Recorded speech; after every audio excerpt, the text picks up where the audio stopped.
Hey, everybody. Welcome to session 53 of the Behavioral Observations podcast. I am joined today by Gias Biscontini from WorkWell, and where they make corporate health heroes. It's a business that provides services to organizations to help them develop healthy workplace practices. And in today's episode, we demystify all things mindfulness and meditation. And when I say we, I really mean Gias, because it's something I really don't know much about. In fact, I tell some somewhat embarrassing stories about my feeble attempts to meditate.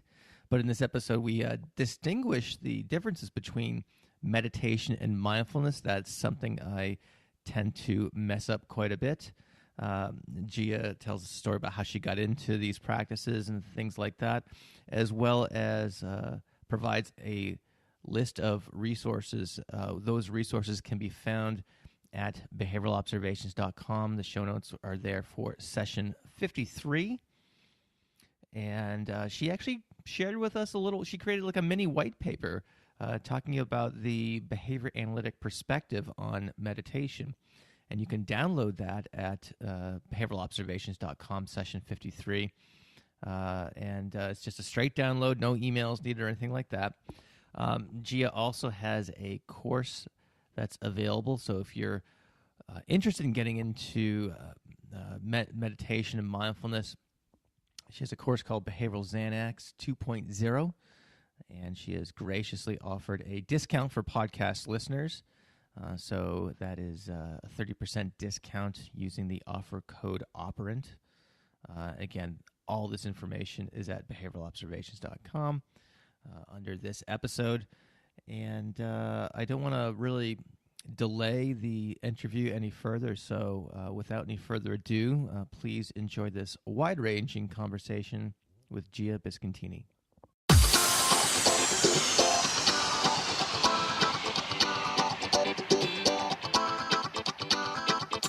Welcome to the Behavioral Observations podcast, stimulating talk for today's behavior analysts. Now, here's your host, Matt Sicoria.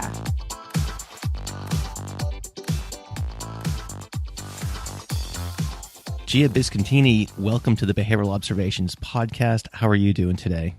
I am well, and thank you so much for having me on today. I'm so excited. I am excited too. This has been a conversation we've been planning, much like, I think this is a pattern for a lot of my guests. We end up like taking these months, sometimes years to like kind of get these conversations going together. And it just, I guess, is a thing that everyone is busy in this field and whatnot. And it takes time to kind of arrange schedules. But we've been talking about this since I think December when we met out in Las Vegas. In Vegas. So in Vegas. It's been a long time coming. Yeah, so I'm glad we're finally able to pull it off. And so we're here to not just talk about mindfulness, but talk about workplace well-being and a couple other things that you're really into and passionate about. And so we're going to get to all that in just a minute. But first, I want to talk about how you got into ABA. What was your kind of point of discovery? And, kind of trace that through to kind of how you got into this, mindfulness and meditation and things like that. Sure. Well, I took the circuitous route to ABA. Despite always being really, really interested in behavior, even as a kid, I would like sit at my window and like watch my neighbors and just watch people interact. But all I knew was psychology. So my parents said, if you want to work with people, go, get a degree in psychology. So I did that. And I'll date myself here, but I was in college from 2000 to 2004. And despite having a major in psych, mostly with studying atypical populations, I had never heard about autism that I can remember. No projects, no papers, anything like that. I knew it existed, but it was very separate from my psych background. And when I graduated, I grew up wanting to be a pediatrician. So I thought, okay, I can meld psych and kids together and maybe do something with that. And I took a brief segue from adulthood after graduation and moved to LA for about 7 or 8 months. Studied for the GREs. I knew I'd go to grad school. And then I wanted to get some work experience. So the first job I took was at a really beautiful residential facility for children and adults with developmental disorders outside of Philadelphia. And that's where I learned about ABA, and I loved it. Fell in love with it. I loved working with the kids. However, I was paired up with the most aggressive female that they had on campus out of 200 and some children. And she was my height at about 5'1", but she had about 60 pounds on me. I'm a small person. So it wasn't the most ethical pairing. She was very aggressive. It's hard to follow a behavior plan when someone's got 60 pounds on you. So yeah, that must have been quite an extinction burst. Oh, yeah. Yeah. And actually, I tried to do the right thing. I was in a classroom of 5 of us, adults and 5 children, and we were supposed to rotate throughout the children. But I noticed that because of her aggression and because of her size and strength, people were not following through. Obviously, right? Self-preservation kind of takes over. Those we avoid and escape. So I asked if I could work with her full time and only her, because I wanted to try and do the best that I could and follow through with those behavior plans. And I had a lot of support there, but it was still obviously really difficult. So I was sent to the hospital once a week for every week that I worked there. Oh my. That must have you must have set some sort of record. I'm sure their their insurance people must have loved that. Yeah. And it was the expectation that I come right back to work and continue on. So after about 2 months of that, you can imagine, I remember I was standing next to my friend and she put her hand up to like brush her hair at her face, and I flinched. And she said, "You have to get out of there. This is really wearing on you." And I didn't want to give up. I guess it's more self-preservation than giving up. But I left the field and I was bummed. I really liked what I knew about ABA in such a short amount of time. So I had ended up taking IO Psych classes at St. Joe's when I lived in Philadelphia, and then ended up moving to Annapolis. And when I was in Annapolis, I started getting involved with Autism Speaks and ended up being brought on as a board member for the Bowen Foundation for Autism, which is still going.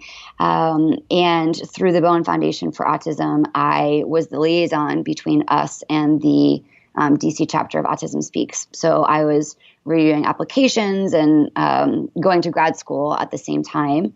I got into a clinical psych program out here at Pepperdine in California, but I deferred my enrollment to do early childhood special education and human development through the George Washington University. Again, couldn't find any programs in the area on ABA or really autism in general. So I sat down with the dean and I asked her if she would let me tailor my own program. And they were amazing. The George Washington University was really accommodating. They knew I didn't want to be in education. They knew I wanted to work with children with autism in a more scientific and clinical approach. So they let me tailor my program. So I got a lot of experience with children with autism there and special education, despite the fact that I never really saw myself in the classroom. And then after graduating, I got my dream job out of at a graduate school. I worked for the Central Office of Special Education in Washington, D.C.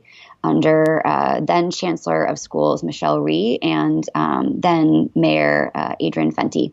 So we had hold on one second. So how does that happen? Like, was there like how did you make that connection? I guess because that seems like a pretty tall order to pull off, I suppose.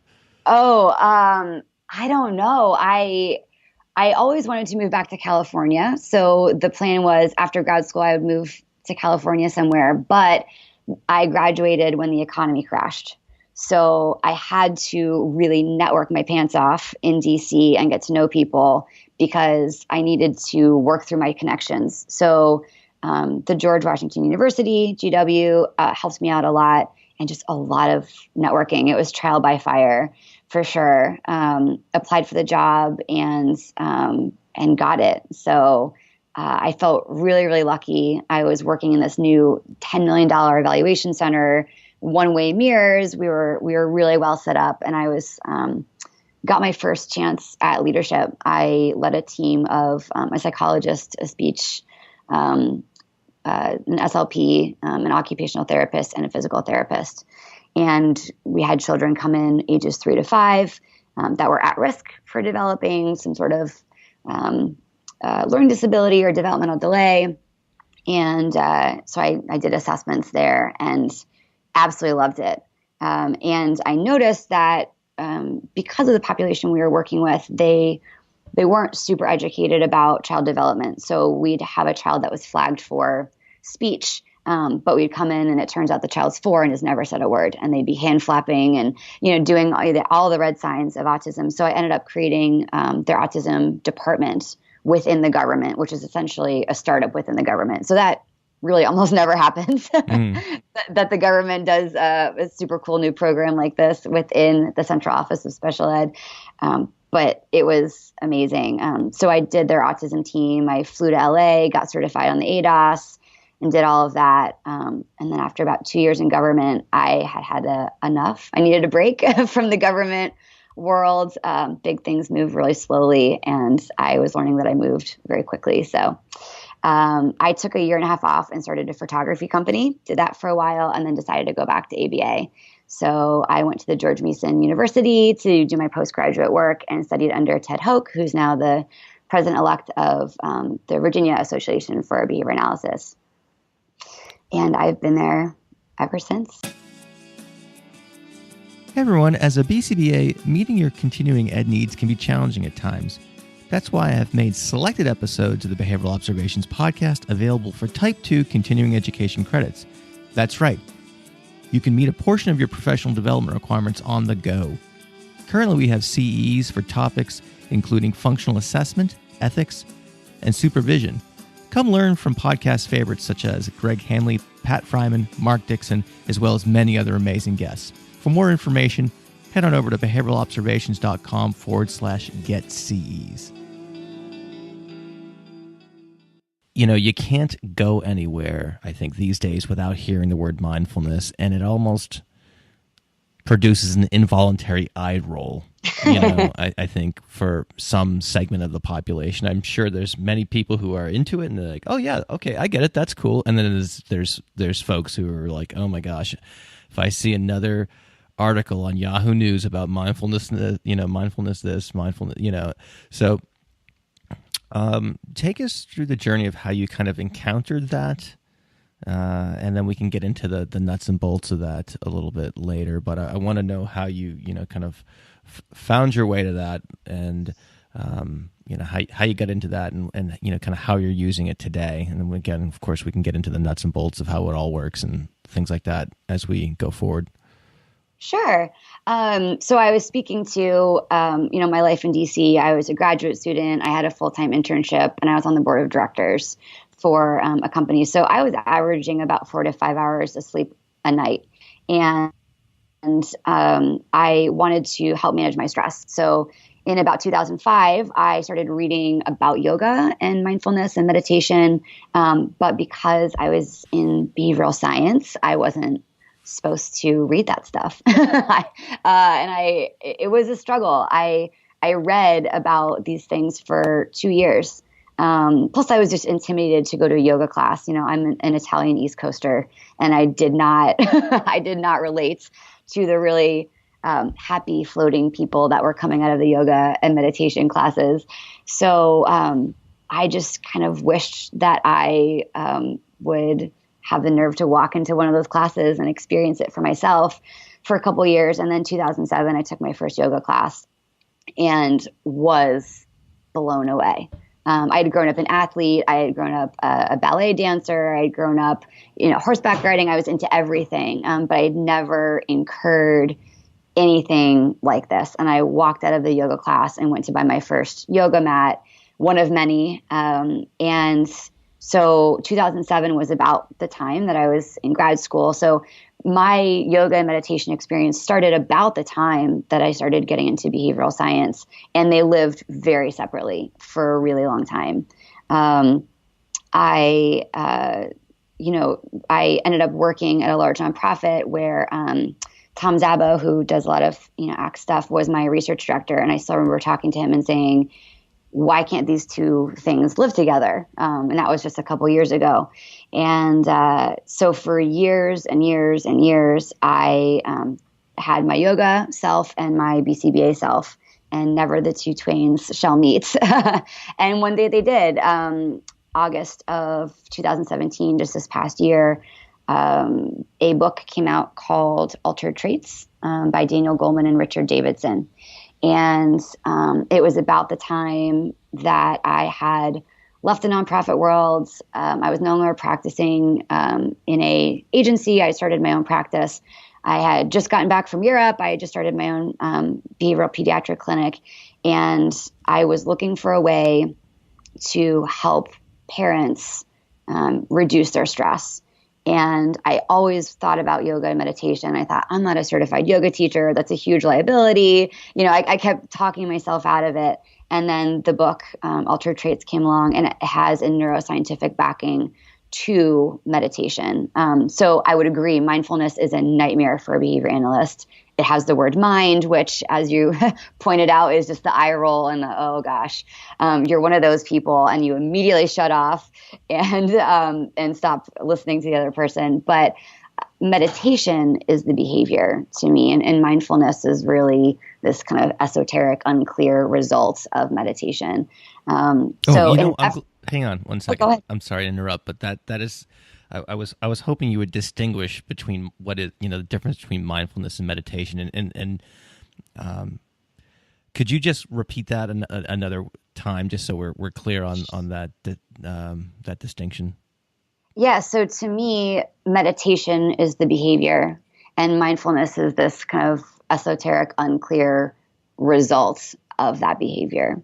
Mm-hmm. So I had found Altered Traits, and it has good science, like you said, Time Magazine and the New Yorker, and you see mindfulness everywhere, and it's just overused, like the word, holistic or other kind of buzzwords that we're all really sick of hearing about.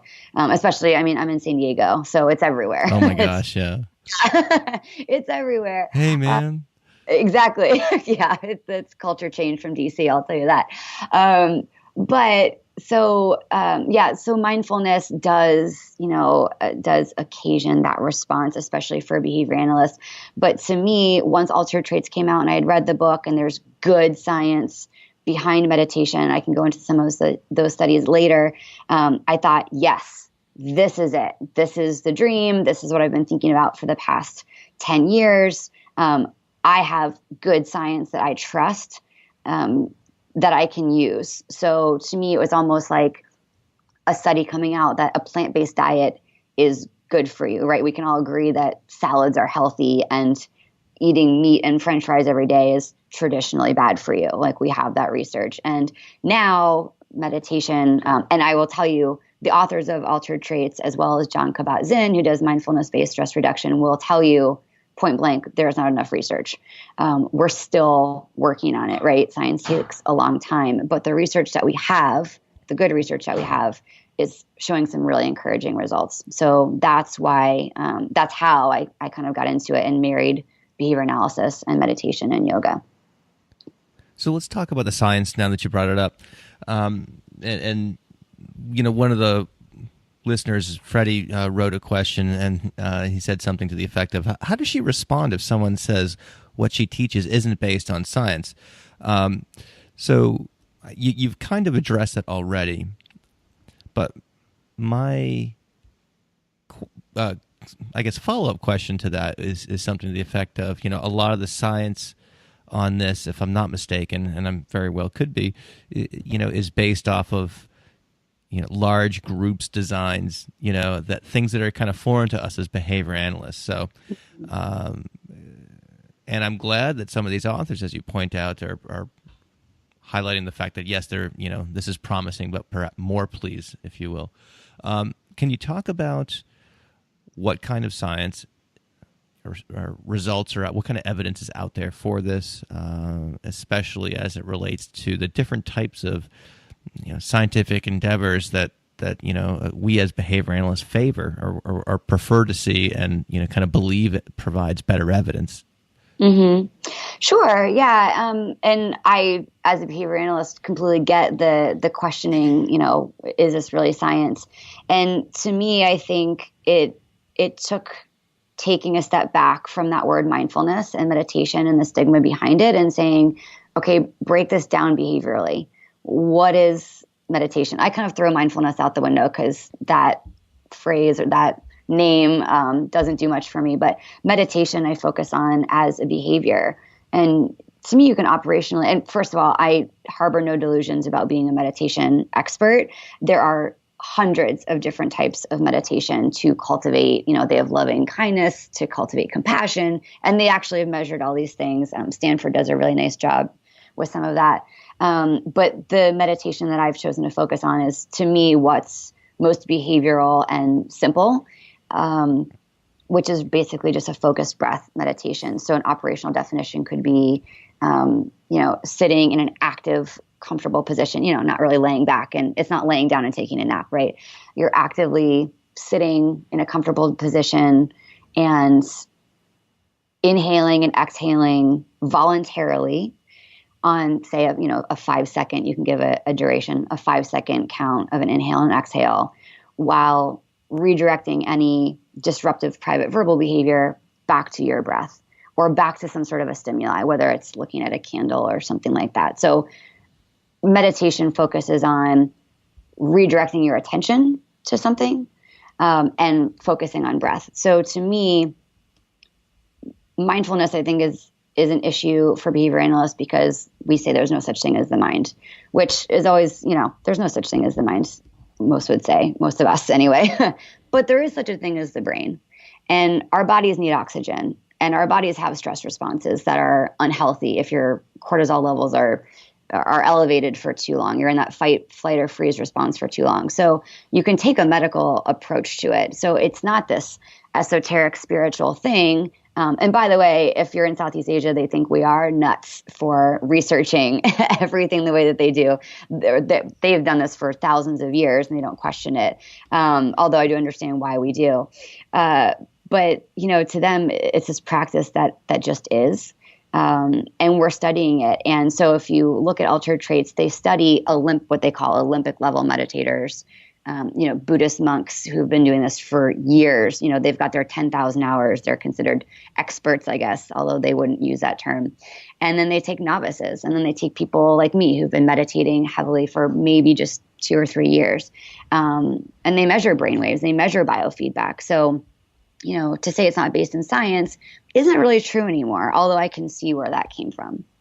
Mm-hmm. Are you aware of any kind of single subject research or anything like that as it relates to, any type of, and I'll stop using the word mindfulness, meditation practices? There we go.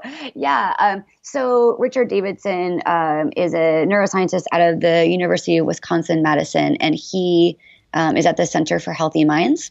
The best research that I've seen comes out of there. I would direct everyone there. You can look at all the studies that they're doing.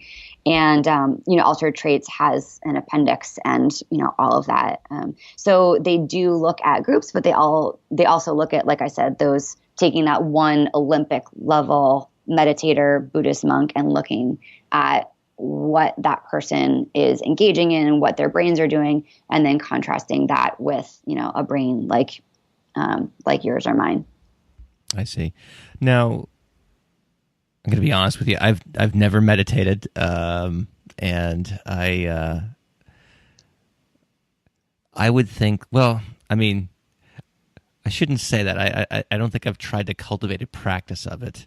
There's been times I think where I have kind of woken up in the middle of the night and have been either stressed or even not stressed, but nonetheless having a hard time going back to sleep, and have tried not to, think of, try to focus on one thing and not, because, my mind will run and I'll think about like, oh, what am I going to have for breakfast? And, maybe while I am, on my way home from work, I just, make all these kind of, just random stuff, and I'll do that instead of falling back to sleep, for some period of time. And anyway, and so there have been times, as I've kind of heard more and more about this, on those, I guess, occasions in which this happens to me, I'll say, okay, well, I'm gonna count my breaths, or I'm gonna, and I swear to God, I lose track of it like instantly, and I'm thinking like, how, and of course, I'm trying it every once in a while. It's not a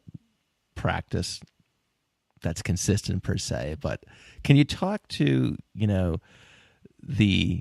does it get better, I guess is my question, because I was, in those feeble attempts, I left feeling very discouraged, it's like, is this really, Right. does this do anything? Is it worth it or whatever, Yeah. Is it possible not to be kind of scatterbrained, if you will? Yes, it is totally possible, but it's a practice like anything else. You're not, for all the clinicians out there, you're not going to go into a home with a child with autism and teach them on one trial imitation and then wonder why they're not getting it right. You're building fluency. So the research, and this is brain research, but they're showing strengthened connections in the brain that show the longer you meditate, these connections are strengthened, which is typical of better control between the amygdala and the hippocampus, and you're controlling your responses a little bit better, which we can see in overt behaviors. So I can get to that in a second, but we are wired to always be taking in stimuli, and we are wired to judge things. This is coming back from, caveman days of I perceive a threat or there's no threat, and what we're doing with our bodies at that time. So, whether my boss is yelling at me or I'm seeing a tiger running at me, my body doesn't know or care. It's just there's a threat and there's a stress response. But you have to practice over and over. That's why I say, it's a practice. It is really difficult, really, really difficult. If you're putting it in perspective, think of how hard it is to lose 20 pounds. You have to change a lot of behaviors. You have to change your stress responses if you overeat. You have to make time in your day to exercise. You have to choose exercise that's right for you. There's a million things that increases the response effort of your life, and you really have to put a lot of time into it. But if I want to pick up my hand and put it down and pick up my hand and put it down, I have perfect control over my body. Your mind is completely different. Your brain is completely different. We don't have the same control over our brains that we do over our bodies. So people tend to, and we put out a couple courses called Behavioral Xanax and Breathe Easy. And the feedback that I got was, well, I'm trying, but it's hard. And it's like, well, it's not supposed to be easy. If it was easy right away, everyone would do it. So I kind of always put it in the model of trying to lose weight or trying to change any other behavior, but it's going to be a lot harder because you're not used to controlling your brain the way that you're controlling your body. But it does get better, I promise. Mm-hmm. And, the research says that the minimum amount of time that one can meditate and feel state effects, which is just feeling differently for a little bit of time, is 8 minutes a day. So you can work up to that. You can just sit down for 8 minutes a day. But it's all about redirecting your focus, especially in this world of technology. It's, well, my phone's going off, and I'm getting an email, and somebody's walking through the door, and someone needs me. And we're always so stimulated, and it's getting worse. And it's getting harder to focus our attention. So that's why now more than ever, I think this is a great field for behavior analysts and everyone to get into, to really increase that focus and decrease our stress. How often and for how long do you meditate for? It depends. My goal is to do it every day, no matter what. So I always aim for a minimum of 8 minutes, just because I know that's what the best research that we have says. But sometimes if I'm waking up, I woke up at 5:30 this morning. I was at a client's house by 6:15. So I don't have a lot of time. I typically do it in the morning. So on days like this, I go home, I'm tired. You kind of start to get sleepy when you're meditating. I might just say, okay, today was a really long day. I'm going to do as long as I can. I'm going to do 2 minutes. I lower the response effort as much as possible. And because I've been doing it for a couple of years, after about 2 or 3 minutes, I will fall into it and I can do it for a lot longer. But what happens a lot of the time is if you're not practicing every day, and if you're kind of doing it every once in a while, it's like surfing, right? Every single year I get in the water exactly one time, and exactly one time I fail. Every single time. I don't get back in the water until next summer, right? So the chances of me becoming fluent and being good at surfing are very, very low. So if you do it intermittently every once in a while, you're a lot more likely to be deterred by the response effort. Whereas if you're doing it every day and you just accept that it's a practice and not attach yourself to those results, it is a lot easier. Well, it does sound like any other type of exercise routine or regimen. So, okay. And if someone was, I'm just going to ask another question or two about this, and then we can get on to workplace well-being. But I'm just, again, kind of interested in it just because of the experiences I just described. If someone were to start, what would be a good tip for them, that would get them off on the best foot? So if someone's listening to this podcast and they're saying, gosh, I'm so stressed, blah, blah, blah, blah. Is there one or two, really important things you'd want folks to focus on if they were to get going? Absolutely. And that's why we created our Behavioral Xanax course to get people started. It's really, I know from experience, it's very intimidating to walk into a yoga or meditation studio and immediately think, you start that chain of, internal thoughts, internal behavior of this is scary. I can't do this. This is hard. So we developed that course so that people can do this at home and take a little of the attachment and judgment out of it. But I would recommend doing exactly what we do in the course, is just starting with, when in my day do I want to do this, and setting time, creating a space that you actually want to go to, whether it's buying a meditation pillow or getting a candle. I mean, just something to create a space for yourself that you're excited about. It helps frame that behavior. It's almost like if you want to start exercising, buy some weights in your favorite color, or set aside, get an exercise mat and create a little space in your house, something you want to go to every day. And the number one thing I would recommend is to sit down and be comfortable, to breathe, and to, anytime you have those thoughts of this is hard, I can't do this, which you will, almost every second or every 2 seconds, you are going to have. I'm doing it wrong.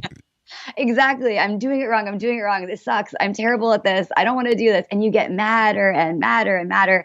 And then you're like, it's done, right? It's not rewarding. It's too, it's too much. Just play with it. Nobody on the face of the planet has sat down and said, I'm going to be someone who meditates and just does it for 20 minutes a day perfectly. It's a practice. Even, at an Olympic level, Buddhist monk will tell you it's a practice. And to not follow that chain of that private verbal behavior, and just to kind of redirect your attention back to, I'm breathing, and making those neutral statements. It'll keep you from going down that rabbit hole of feeling bad about yourself because you're not perfect at it. I traditionally hate things that I'm not immediately perfect at. It's really hard for me to stick with it. But I committed to a certain amount of time when I started, and I said, I don't care how much this is, how terrible I am at this or how hard it is. I'm just going to try it. It's sitting and breathing, right? There's very little risk involved. What do I have to lose? So just really committing to it and not attaching to those results, because they're not going to come immediately. And if someone, say, commits to this, and let's say they do the 8 minutes, what is and let's say they do it for like 30 days, or something. They do like another buzzword, right? They do a 30-day challenge. Yeah. You mentioned earlier that, mindfulness is one way to describe the outcome of a meditation practice, I guess. But let's operationalize that a little further. Like, what is the outcome that, I don't want to say one can expect, but that perhaps is likely to occur based on your understanding of the science? I don't want to put words in your mouth, but it's kind of what I was hearing. And correct me if I'm wrong. But what are the tangible benefits of giving this a go?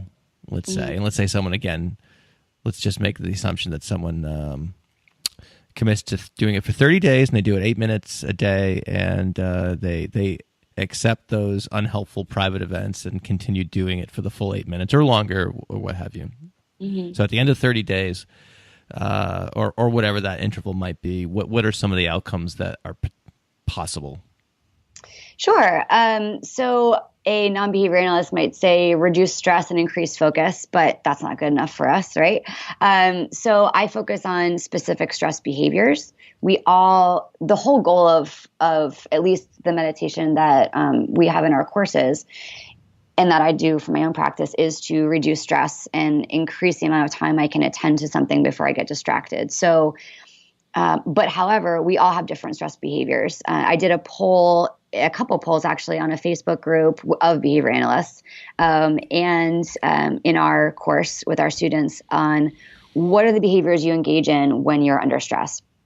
And it was everything from putting my keys in the fridge or forgetting where I put things or yelling at my kids to eye twitching to unhealthy overeating to I drink more wine or alcohol than I should. So everybody has a different stress response.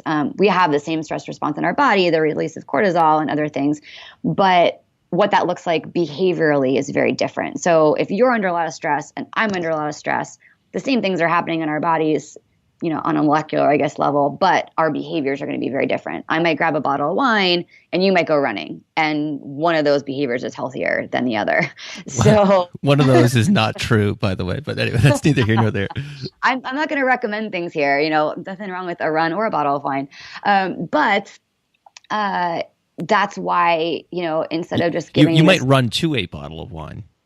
Right, exactly. If you want to, run to the store 5 miles exactly. away. That's the context I understood what you said as. So anyway, go ahead. It all evens out, right? Like calorie wise. So what you might expect to feel, at least for me, is I am less likely to get distracted. It's a lot easier for me now, and I've been practicing for a long time. It's a lot easier for me to see a text message come through and ignore it, or have a phone call come through and ignore it, or get some other, have a thought come up in my head of, oh gosh, I have to do this, and I'll write it down and go right back to what I was doing. So pulling my attention back to what I'm doing. And then the state effects, again, there are state effects and trait effects. State effects are temporary. Trait effects are more permanent. You're not going to get that 8 minutes a day. That's for the people that have been meditating for hours and they go on retreats and they're doing this for years. But people report feeling calmer, feeling more relaxed, being more, in the moment. They're attending to stimuli that's happening right now, as opposed to thinking about things that are happening in the future or in the past. So they're attending to what's going on around them and noticing a little bit more of what's going on in their own environment, as opposed to being, not in the moment, thinking of things ahead of them or behind them. So those are some of the things that you can expect. And the meditation is interesting because it's dosage dependent. They say it's dosage dependent. So the longer the duration that you do it, say from 8 minutes to an hour a day, and the longer amount of time, the more benefits you will see. And this is actually shown in the research from Altered Traits, as well as the Center for Healthy Minds, which I thought that was really interesting.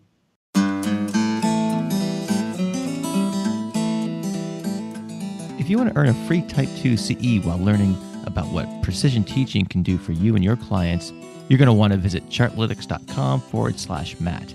Once there, you'll be able to see a short video that shows how an ABA agency radically improved outcomes for their learners using PT, guided by Chartlytics' cloud-based measurement systems.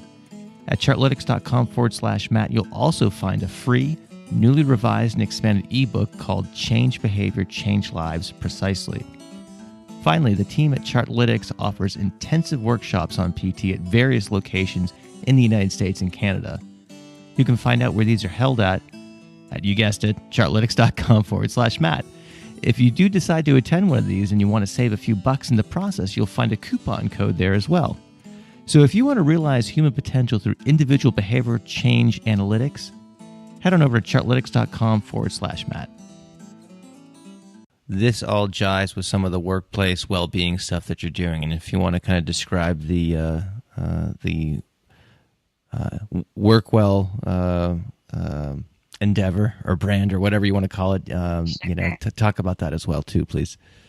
Yeah, absolutely. So I got to work well via the meditation. Once I got into the meditation, was reading the research. It was a serendipitous event that Todd Ward had reached out to me from BSI.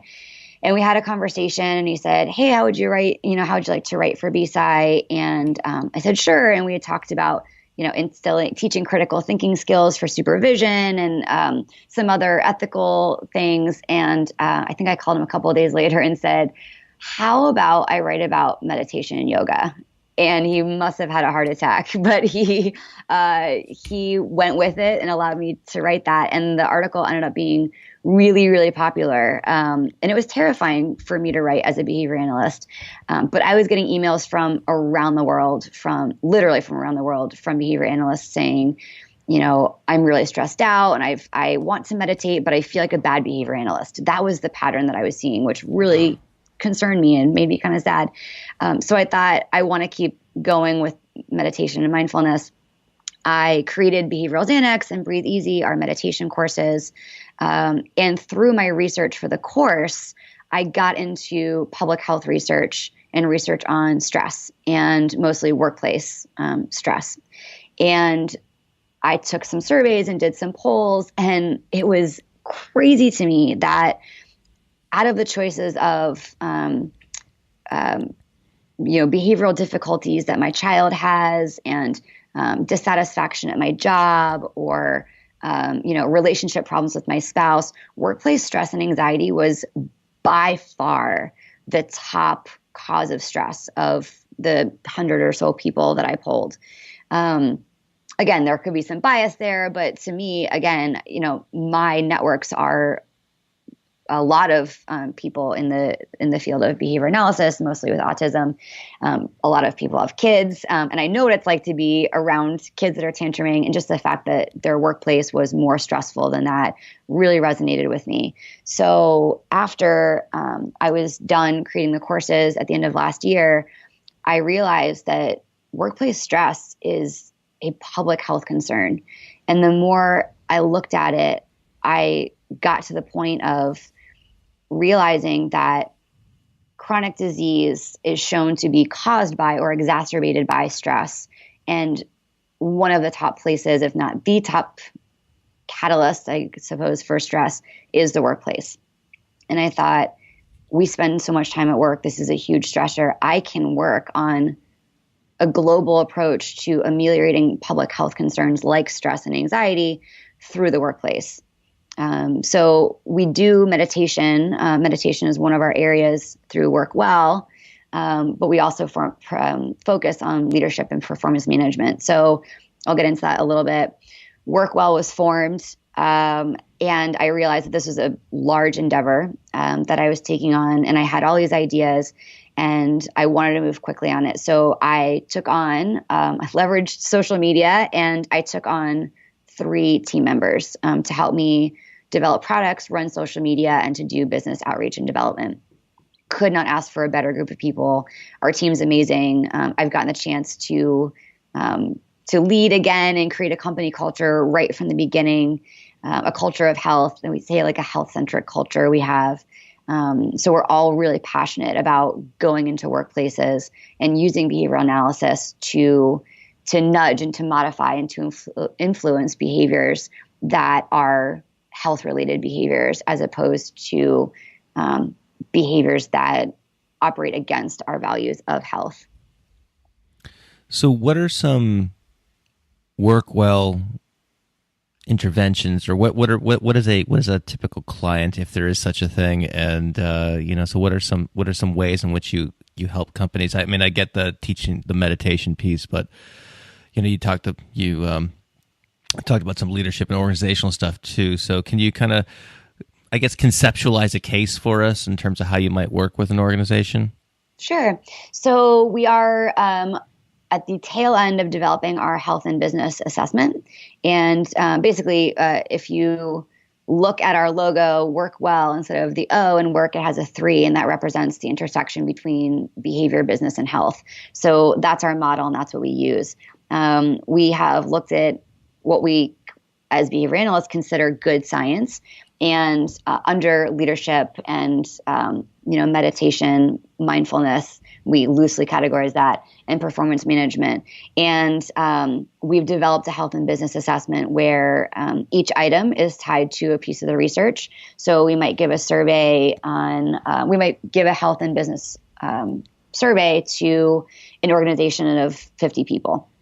And the employees would take that survey. And the thing that I love about our health and business assessment is that most of the items are observable directly. So not only do we have a subjective measure via survey of how employees are feeling and does this procedure or policy exist or not at your company, but we can also go in and either look at permanent products or directly observe these processes and policies in place. So, does your company engage in movement, breaks throughout the day? Do you have the opportunity to do that? Sub-question, is that rewarded and reinforced, or is it punished? So there are two separate scores that the client would get. We call it a corporate health hero score. So they'll get a corporate health hero score on the policies and procedures that they have set up, but also are they doing right by that 3-term contingency of rewarding people for that behavior?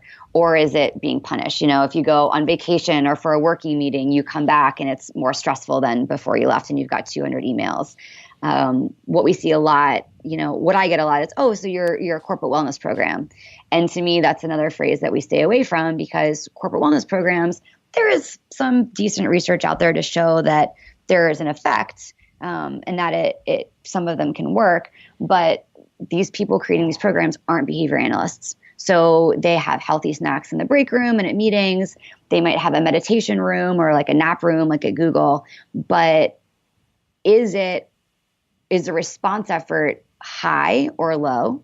And is there reinforcement or punishment at the end of the day if you do take advantage of these strategies that these companies have in place? So we would go in and basically we get individualized data. We also take data on the demographics of the company. Is it mostly female or mostly male? What's the age range and all of that? What are the strategic initiatives of the company? Where are you going? What are your values? To help align everything so that our recommendations moving forward are as individualized as possible. I see. So let's say I am an owner of an ABA clinic, and I have 30 or so staff members, give or take, right? What are some just, it might be unfair to ask you to kind of talk about how to cultivate a culture of well-being in the space of this podcast, but what's some low-hanging fruit a business owner can implement to address some of the typical concerns that you're seeing in companies? If you have a company, of 30 people, I think it's completely possible to do a values assessment or a reinforcer assessment of your employees. What we see a lot of is, but if they do these things, then they get to put their name in a raffle, and then they might get something eventually that might not mean that much to them. So they don't, they're missing that behavioral approach. So when we talk to people about, hey, what if you took, Matt and Susie and Sally and, all these people and gave them a values assessment, you would know their top values and what means the most to them. So maybe, Gia's top value for work is balance. Matt's top value is money or recognition. And Sally just had a child, or Ben just had a child. So time off, with family would be really valuable to them. And individually, this is where performance management comes in, individually reinforcing people based on what they find meaningful. And then bringing in leadership to understand the why behind that from a behavioral viewpoint of, hey, if you can shove money down someone's throat, but if they feel that they have enough and it's not valuable to them, you're not going to get the behavior that you want to see out of that employee.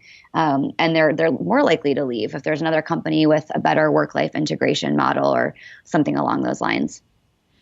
I see. So to get really specific in terms of what is important to the employees as it relates to reinforcers. Yeah, and I think it comes down to contingencies. Even if you're, giving a survey to 200 people and giving a values assessment or reinforcer assessment to 200 people is laborious. Not to say it can't be done, but we as behavior analysts have a great eye for these things of walking into a company and saying, well, everyone agree that they want healthy food, but in order to get the healthy food, you have to go all the way up to the 8th floor, and then this door is sometimes locked to access this kitchen that has the healthy food when donuts are right in front of me, right? I'm going to grab the donut. Sure. So, and I think there's a huge knowledge gap there that we as behavior analysts can fill in for everyone and make things a little bit more coherent, so there's a pipeline for these things. I see. Celia writes with a good question. She's, and this is, I'm curious what you're seeing out there in companies. And one of the things that she's talking about here is that, many corporations are starting to consider, policies of shutting down. So, not emailing, calling, texting people at off hours and things like that. So in regard to helping companies improve employee health outcomes, what are some other strategies that you're seeing, perhaps as it relates to that balance piece? Mm-hmm. Absolutely. It's called Zmail, actually, ZZZ mail, I guess, for sleeping mail. Adam Grant was talking about this on his podcast the other day. He's been an awesome resource. So yes, they do shutting down, and you're not allowed to check your email after this time, but the times that I'm hearing are still way outside the bounds of what I would consider a normal work day. It's like not past 10 o'clock and not before 6 a.m. So to me, it's kind of like, well, great idea. You've got the right idea. And this concept kind of also comes from Adam Grant but I love my job. And what if I want to work past 10 o'clock at night? And what if I get up at 4 o'clock in the morning and go to the gym and I'm ready to rock at 5:30 or 6 o'clock in the morning, but I'm not allowed to send emails, right? So Ideas 42 actually has a work-life team. And what we're finding out is things like flexibility in the workday that we assume, we all want that flexibility, but things that we assume are going to be beneficial to other people aren't as beneficial as we think they are. For example, the flexible workday, work whenever you want. When does your work day end? What are the parameters there? When does it begin and when does it end? And if you're working in a place that, your laptop, you're not emailing or whatever, I guess, that's fine. But I don't know anybody that doesn't email for work, and you always have your laptop, and they give you all these tools so that you can work whenever and wherever you want. So then it becomes the responsibility of the individual to shut down. And those contingencies are really tricky because, we tell ourselves, I'm just going to answer that one little email. And then you're sitting there for 2 or 3 hours. So you're wanting to avoid and escape those things that you have to do by checking them off your to-do list, and you're sitting there and you've got control over the situation, and you can sit there for hours. That's the problem. Well past dinner, well past your kids going to bed, on vacation.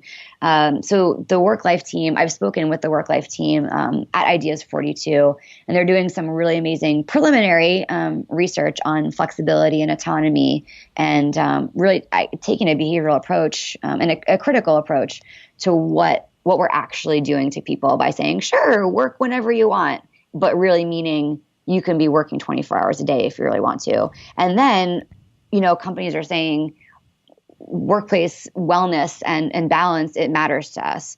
And they put these policies in place, but then they promote the person who's always on and who's always available. And that creates distrust within the company. And then the Zmail and whatever policies you have in place, they go out the door. They're useless because you're reinforcing a completely opposite incompatible behavior. People who are doing it well, I would say Aetna is a forerunner. Health is not a sideline thing for them. They have made it part of their culture. They have products. I think it's called Aetna Health Promise. and Aetna Health something else. They've like trademarked these programs. They cover them. There's a core program, an enhanced program, and I think a premier program. And the core program comes with a slew of things. You can go to their website and look it up if you'd like. A slew of things that are covered by insurance. So the response effort is really low. It's covered in health insurance. So it's not something you have to, pay for out of pocket. And they've ingrained it so strongly in the culture that it's more just kind of expected that you do it. And they've actually taken data on this. I think it was $1,600 per employee that they saved in a year, which they attribute to people getting sick less and taking less days off because they're stressed out, mental or physical health issues. So that's really encouraging. General Mills and Target have gotten on board. They do meditation practices and have made it part of their culture. So yeah, I think it's starting, but we're still on beginning ground as far as all those things are concerned. Yeah, those are encouraging signs, though. But yeah, I would also agree that there's certainly a lot of work to be done, and I think a lot of us, particularly in this field, especially when you have, not to put it too dramatically, but lives hanging in the balance. We support people in vulnerable situations, and you want to be timely in your responding, and you want to provide information to help clients and things like that. And I can see and have certainly felt the angst of being kind of torn between trying to set some time aside and then at the same time being responsive to the needs of the people you work with and work for. Mm-hmm. So yeah, that's definitely. But it's good to hear that some of these, especially these larger corporations, it'd be interesting to see, particularly with some of those Aetna programs, how those things shake out over time. So. Man, lots of food for thought here. So this is just really, really fascinating. I know you brought you mentioned your courses a couple of times. Do you want to kind of describe those in a little bit more detail and let people know kind of a little bit about what those are about, what they can expect, and things like that? Sure. I think those courses served a couple of purposes for me. When I had started a behavioral pediatrics practice, and I was talking to doctors, networking with doctors for referrals. And despite the fact that they recommended ABA, they couldn't really describe it to me. So when I created the meditation courses, it was also partially to help disseminate what behavioral science is. And a lot of the behavior analysts that I've networked with are really, involved and really excited about it. And then the second purpose was obviously to provide some social impact. So we are redesigning and re-releasing our Behavioral Xanax course. It's a month long. The first week is just education and videos and prepping. Weeks 2 and 3, I'll backtrack a little bit. The first week is a values assessment. It's a time allocation assessment. So you're taking a couple days and looking at where you're engaging in non-functional behaviors. From about 5 to 7, I stare at the TV, or I'm flipping through social media, or something like that. Yeah, I did it myself, and I hypothesized what my non-functional hours were going to be in a week, and it was like 3 times as much, and I was appalled. So, I think I would be horrified if I took those data and actually looked at them. But it's a good thing to think about. Yeah, it was bad. But you have that reactivity, right? So immediately you're aware of it, and I was on top of it. And, whenever I found myself scrolling, I was like, okay, I'm going to go meditate or go for a run or do a health related behavior instead of this non-functional nonsense. So a time allocation assessment, a values assessment that I have people tie to their reinforcement, and also making like a why statement. Why do you want to engage in meditation? I want to yell at my kids less. I want to reduce my stress. I want to, whatever, and tying it to that value.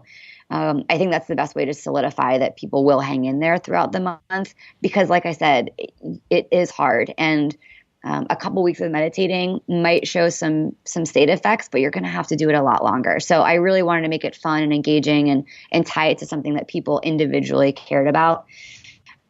And then the week 3, you're recording stress behaviors this entire time, by the way. So you're thinking about overeating and what you do when you're stressed out. Weeks 2 and 3, that's a combined video. We go into a little bit about behavior and the neuroscience behind meditation. I get a little bit more into specific things that I've learned through the research.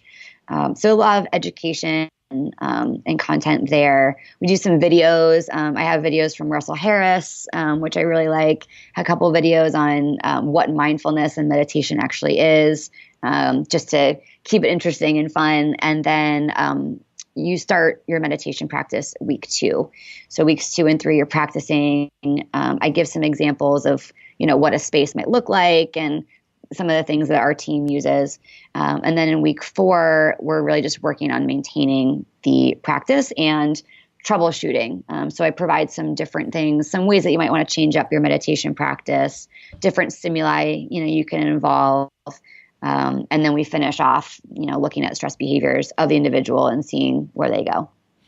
And I'll put the link in the show notes. But if people are interested in this, where can they find this information on the course? They can actually visit our website anytime after, I would say, June 1st. And I am actually, if you're listening, am giving 30% off to anybody who's listening right now. So I think the code is OBSERVE, capital O for OBSERVE. And if you just type that in, I use Thinkific as a course platform. So it will be up on our website and available for enrollment after June 1st. All right, cool. And thank you very much for that. All right, very cool. So in terms of and the website itself is, remind us, it's w3rkwell.com? Yes, .com. Yep. All right, cool. And again, we'll have all this information in the show notes. So in case you're driving your car, you're on the treadmill at the gym or whatever, don't worry. We will have it all at behavioralobservations.com. And we'll at this particular session, this will probably be session 53. Sorry, I had to think there for a second. I had to count ahead how many episodes I had in the can. So, but it'll be obvious when you're listening to this in the future. So, all right, great. So, this has been really an educational experience for me, and certainly had some kind of myths dispelled. And so I appreciate you walking us through all this and kind of weaving it into, again, the larger and more important topic of workplace well-being. So, Gia, this has been great fun. Before we go, I'd like to ask you if you have any advice for a newly minted BCBA. We're recording this in May, and as you probably know, there's lots of people either taking the test or gearing up to take it, and so there's going to be a lot of newly minted BCBAs in a couple of weeks. What advice might you have for them? This is, to me, an amazing time to be a behavior analyst. And I've been really, really fortunate to have individuals, other behavior analysts that I really respect, reach out to me and offer to mentor me and to support me in what I'm doing. And that has really encouraged me to turn around and support other behavior analysts. I think the best thing about starting WorkWell has been giving a place for other behavior analysts to go to do something different and to try something different, to disseminate our science. And, find a mentor, I think would be my number one piece of advice. There are so many areas for us to practice, so many ways to be innovative and to provide that meaningful social impact and to affect the world.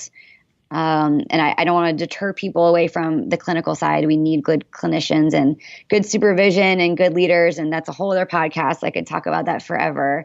But I've had really, really good examples of leaders and mentors, for me. And it's meant, all the difference. It's how I got to where I am now. And for those newly minted BCBAs or those thinking about it, there's a big world out there, and it's up to up to you and to all of us to create it and to keep giving it a good name and to be ethical, but also really impactful. Our work is definitely not done yet. Adam Ventura and I are actually writing a book to disseminate behavioral science across many different areas of life. We've deemed it a book for smart and curious people. So look for that coming out sometime, I don't want to say, maybe December, maybe sometime early next year. That's been an amazing adventure. Meeting people like you, Matt, has been such a great experience. And get out there and network and disseminate and get involved with something that sets you on fire. All right, cool. Those are great words to leave us with. Gia, thank you so much for joining us, and we'll have to have you back at some point to talk about some of these other topics that we just got to scratch the surface on. So thanks so much for joining us today. Absolutely. Thank you so much for having me. Thank you for listening to the Behavioral Observations podcast with Matt Sikoria. You can find Matt's notes on this episode at www.behavioralobservations.com. We also invite you to stay connected with us on Facebook at facebook.com/behavioral observations and on Twitter at Behavior Podcast.